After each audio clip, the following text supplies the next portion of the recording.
Fourth question है, अपनी यात्रा के हिस्से के रूप में एक व्यक्ति 120 किलोमीटर की दूरी 80 किलोमीटर प्रति घंटा की गति से करता है। तो मान लीजिए वो पॉइंट ए पे है, ठीक है, और पॉइंट बी पे वो जाता है, ठीक है। एक व्यक्ति पॉइंट ए से पॉइंट बी पे जाता है, तो ए से बी की दूरी है 120 किलोमीटर, ठीक है। तो उसके लिए जो उसकी स्पीड है वो क्या है, 80 किलोमीटर पर आवर, ठीक है। फिर क्या है, अगले 100 किलोमीटर की यात्रा वो 40 किलोमीटर प्रति घंटा की गति से करता है। अब वो क्या करता है, बी से सी की तरफ जाता है, और टोटल डिस्टेंस अब कितनी है, बी से सी 100 किलोमीटर, ठीक है। और क्या स्पीड थी उसकी, 40 किलोमीटर पर आवर, ठीक है।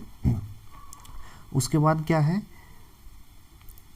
और 75 किलोमीटर प्रति घंटे की गति से प्रारंभिक बिंदु पर वापस आता है। पूरी यात्रा के दौरान व्यक्ति की औसत गति ज्ञात कीजिए। अब वो क्या करता है, सी से दोबारा ए पे आ जाता है, ठीक है। तब उसकी स्पीड कितनी थी, 75 किलोमीटर पर आवर, ठीक है। हमें निकालना है औसत यानी एवरेज, ठीक है। वो किसके इक्वल होती है, टोटल डिस्टेंस बटे टोटल टाइम, ठीक है। तो टोटल डिस्टेंस कितना है, अब देखिए ए से बी तक कितना किलोमीटर की दूरी है, 120 किलोमीटर। बी से सी कितना है, 100 किलोमीटर। सी से ए तक वापस कितना हो गया, देख ए से सी तक आने में कितना किलोमीटर तय हुआ, 220। तो जाने में भी कितना होगा, 220, ठीक है। ऊपर तो आ गया टोटल डिस्टेंस, नीचे आएगा टोटल टाइम। अब देखिए ए से बी तक कितना टाइम लगेगा, 80 किलोमीटर की दूरी 1 घंटे में तय होती है, तो 120 किलोमीटर की कितनी देर में होगी, 1.5 घंटा, यानी 1.5 आवर। प्लस बी से सी की स्पीड कितनी है, 40 किलोमीटर प्रति घंटा। तो 100 किलोमीटर की दूरी कितने घंटे में होएगी, 1 घंटे में 40, 2 घंटे में 80, और 100 में कितना 20 और ऐड करेंगे, यानी आधा घंटा और लगेगा। तो बी से सी तक जाने में कितने घंटे लगे, 2.5 घंटे, ठीक है। ये सीधी सीधी कैलकुलेशन थी तो मैंने डायरेक्ट लिख दिया।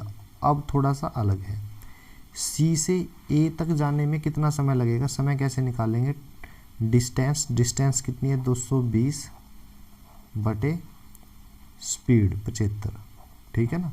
इससे पहले मैंने ये दो वैल्यू डायरेक्ट लिख दी, ये इजी थी।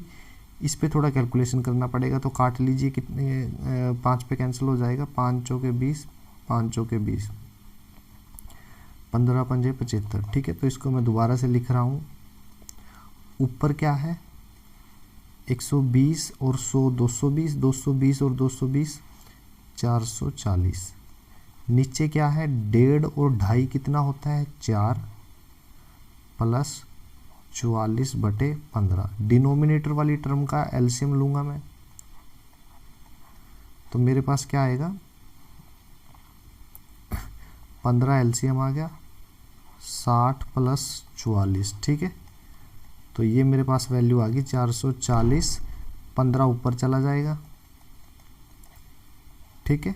डिनोमिनेटर में क्या आ गया 60 प्लस 44 104। देखिए अब मैं आपको समझाने के लिए इतना डिटेल में लिख रहा हूँ, एग्ज़ाम में आपको इतना करने की ज़रूरत नहीं है, पॉइंटों में मतलब टिप के ऊपर ये क्वेश्चन सोल्व हो जाते हैं, ठीक है ना, बिल्कुल भी समय नहीं लगता इनको सोल्व करने में। तो अब मैं इसको कैंसिल करूँगा,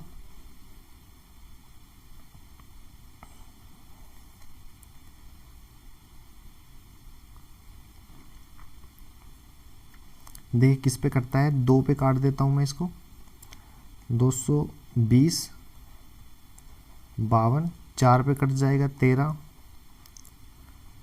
4 पंजे 20, 4 पंजे 20, तो 55 गुणा 15 कितना होता है, 15 पंजे 75, 15 पंजे 75 और 7 82, यानी 825 बटे 13, ठीक है। इसको आप सोल्व करोगे तो कितना आएगा, 13 छिक 78, 13 तिये 39, यानी 63 पॉइंट समथिंग, यानी जो ऑप्शन फर्स्ट है 63.46 किलोमीटर पर हावर, ये हमारा आंसर है। तो ऑप्शन जो पहला है वो सही आंसर है।